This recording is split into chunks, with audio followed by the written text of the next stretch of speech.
So ratio questions are often tested on the GMAT, and they can be a pretty difficult subject area if you're not looking at them in a very technical way. So I want to introduce a simple but technical version of looking at ratios that I think will help you solve pretty much every question you run into that deals with ratios. We have an example of a question here. We have a pet store that has dogs and cats in a ratio of 3:2. And typically I think of that as dogs to cats is 3:2. And we know that the pet store has a total of 30 dogs. And we're asking how many cats does the pet store have?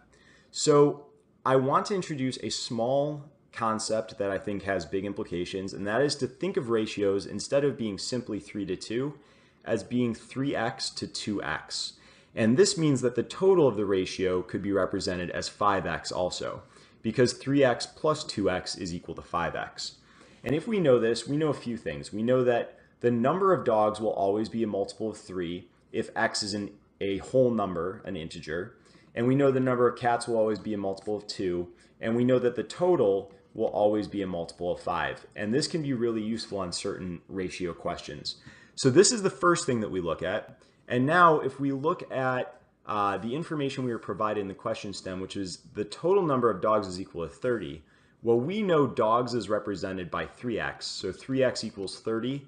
That means x equals 10, which means our multiplier in each of these instances is 10.